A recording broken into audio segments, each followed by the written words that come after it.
Pero dígale a su hermano que está al lado, qué bello que estás hoy, qué lindo que estás hoy. Dígale. Aproveche. Qué linda que estás hoy. Qué lindo que estás hoy. Aproveche, aproveche. Para mí, como siempre, es un placer, un honor estar con ustedes y proclamar la palabra del Señor, pero les tengo que confesar, como le decía a Carmen hace unos minutos, que este ha sido el sermón más difícil de preparar, en verdad, el más difícil. El viernes le texteaba al pastor que estaba en el aeropuerto y no sabía, yo estaba ahí al lado en el hotel Hilton, en el Hilton era que con la hermana que está ahí estábamos también en una convención de auditores médicos y facturación médica. ¿Qué tema? Porque había pensado varios temas, pero nada, no, como que no fluía. Había sido un poco difícil por medio de la realidad que vivimos.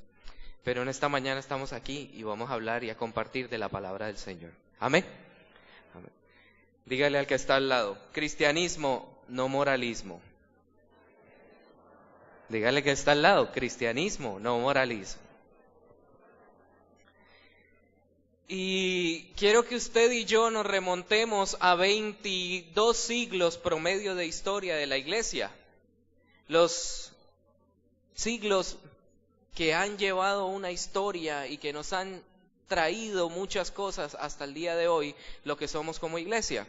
La iglesia ha tenido que soportar muchísimas cosas y ha sobrepasado muchísimas cosas durante la historia de la humanidad.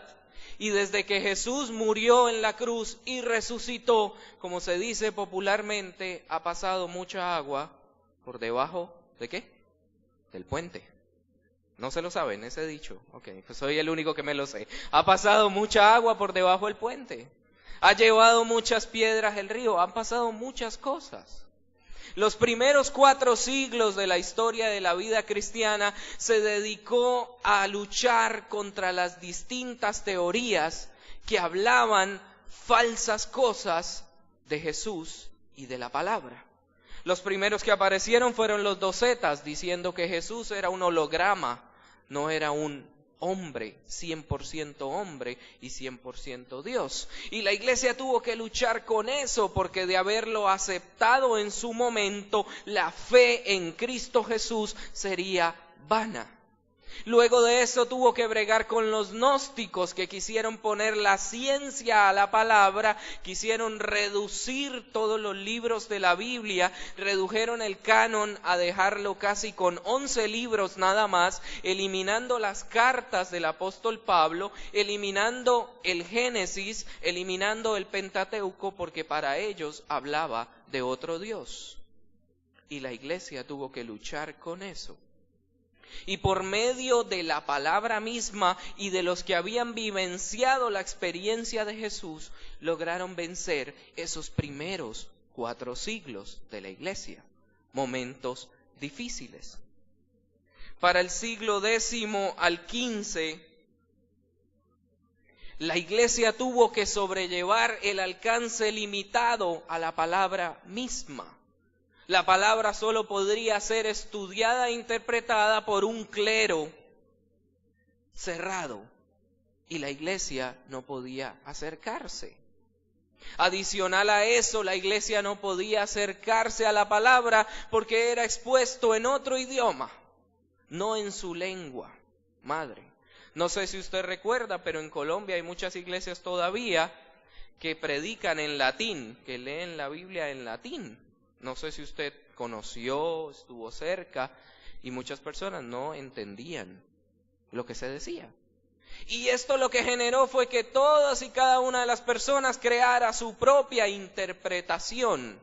Y estuvimos casi por 5 siglos bajo esta situación.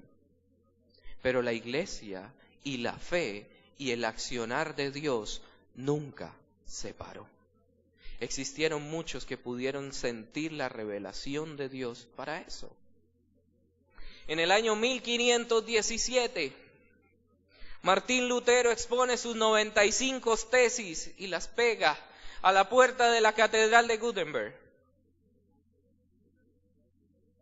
y expone una de las tesis más grandes para nuestra vida hoy en día, y es que somos salvos por la gracia de aquel que murió y resucitó por nosotros. No por nuestras obras, no el poder humano de nadie, no por el control de nadie, sino por la gracia infinita del amor de Dios que se derramó en la cruz por ti y por mí. Y la iglesia tuvo que enfrentarse a esa guerra que se ocasionó luego de ello. Pero la iglesia sobrepasó y la fe continuó. Hoy, 498 años después, el día de ayer, 31 de octubre, conmemorábamos la Reforma Protestante.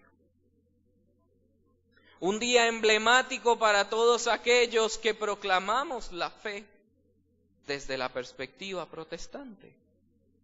Pero le pregunto yo, ¿estamos siendo ejemplo de ese mensaje y de ese evangelio y de esa iglesia que ha luchado tanto? Quizás los 20 siglos antes de nosotros tuvieron sus dificultades, pero hoy en día la iglesia enfrenta retos mucho más fuertes en nuestra realidad. Los filósofos se han atrevido a llamar nuestra era la era post-cristiana. Es decir, Cristo quedó atrás. Ya estamos en otra época. Ya Cristo no es necesario. Ya la fe no es necesaria.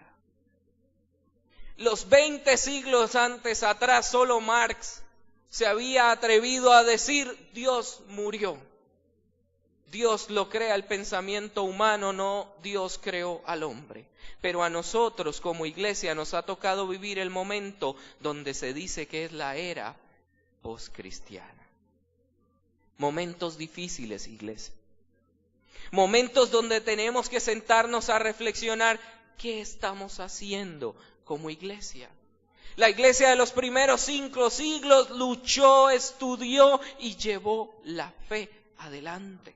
La iglesia de los siguientes 10 siglos luchó contra las corrientes que no llevaban a la fe en Cristo. Pero tú y yo, ¿qué estamos haciendo? Sentados en la iglesia, sentados en la casa, tranquilos. ¿Qué se escribirá de nosotros como iglesia en la historia? ¿Qué se escribirá? Al llamarnos que es una época poscristiana, podemos ver todos los cambios sociales que están habiendo y que hacen daño a nuestra fe.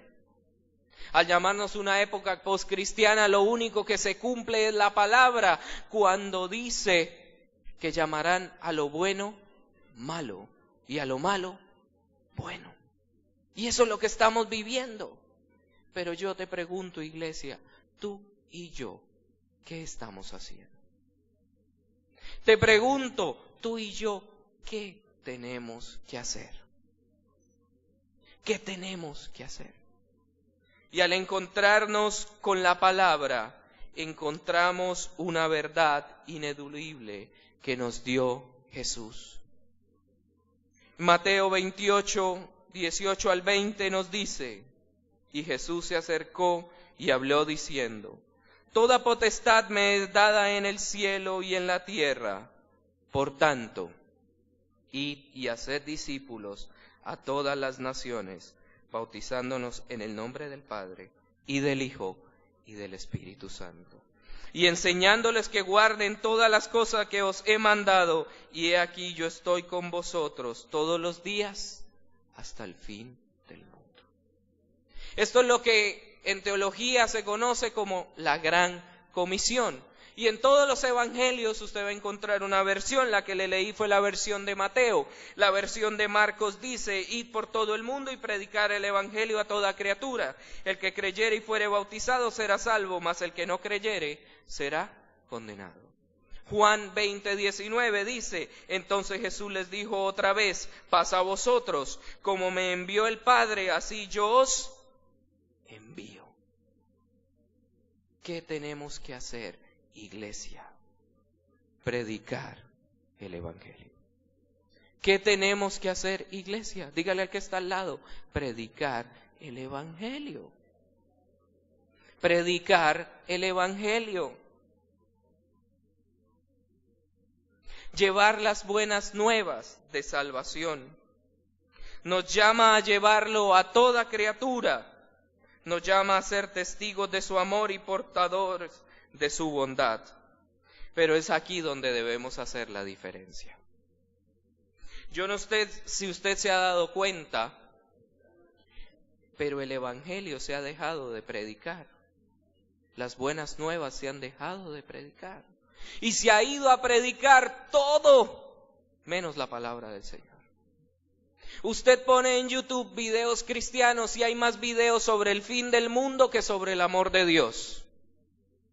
Usted pone en Google fin del mundo y hay N 1000 profecías aplazadas sobre el fin del mundo. Ayer había una, no sé si usted lo conoce, pero supuestamente ayer iba a caer un meteorito, que lo habían aplazado como 6 veces. Era para el 28 de septiembre, luego lo aplazaron para el 1 y el 5 de octubre, y luego lo pasaron para el 31 de octubre. Ya no sé ahora para cuándo lo van a pasar el meteorito. Y si va a caer un meteorito, pues la misericordia de Dios sea con nosotros. Pero a eso no fue lo que Dios nos llamó a predicar. Y muchos dejan de predicar ese amor de la cruz por el fin de los tiempos. Porque es más fácil meter miedo que predicar el amor. Porque para predicar el amor necesitamos vivirlo.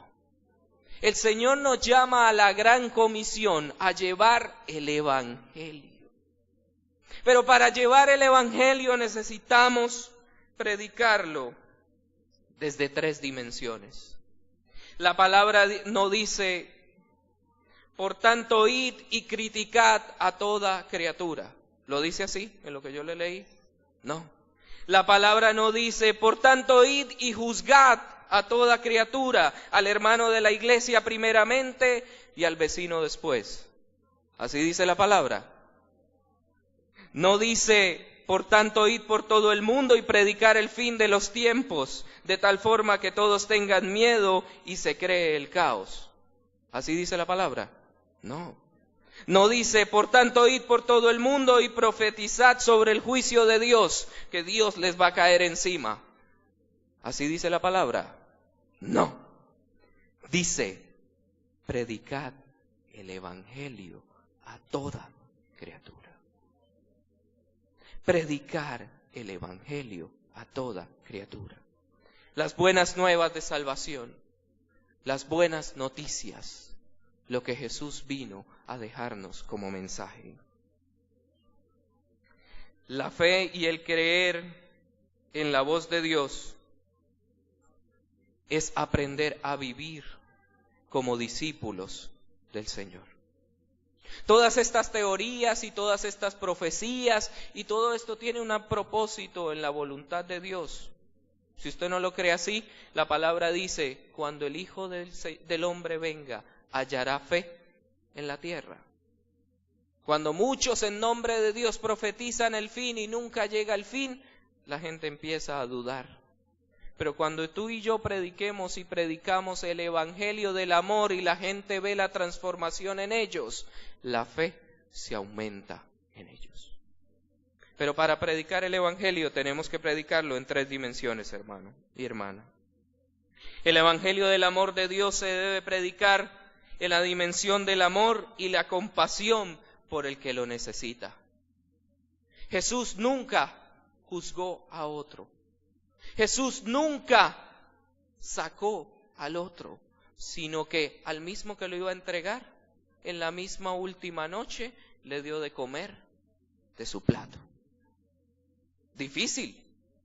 Usted sabe que lo van a colgar, que lo van a matar, y el que lo va a entregar, usted le dice: venga, comamos juntos hasta antes de que haga lo que tiene que hacer.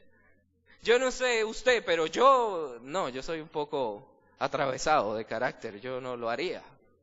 Para nada lo haría. Pero el Señor sí lo hizo, mostrando el amor y la compasión. A la mujer que encontraron pecando, Jesús hubiera dicho: póngase ahí que la primer roca se la pongo yo. y en la cabeza para que aprenda. No. Jesús lo que dijo es, el que esté libre de pecado, que tire la primera piedra. Como todos tenían pecado, ninguno la tiró. Y Jesús le dijo, yo tampoco te condeno. Vete y no peques más. Eso es predicar el evangelio, hermano y hermana. No es juzgar al que peca.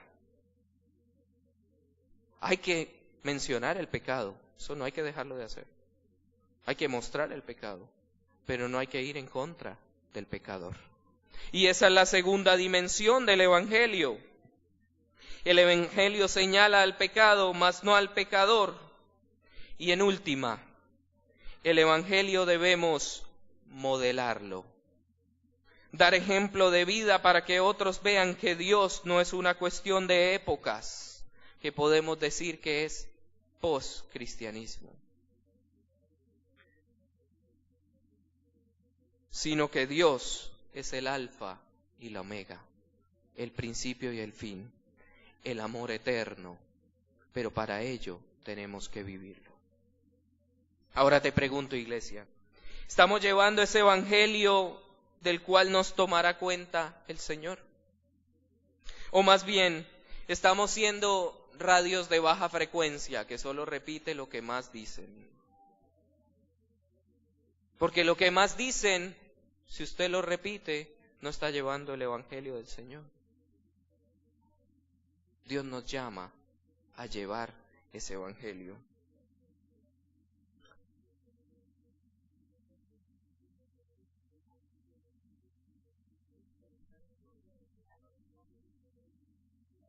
Hay cosas en la vida cristiana que no podemos entender.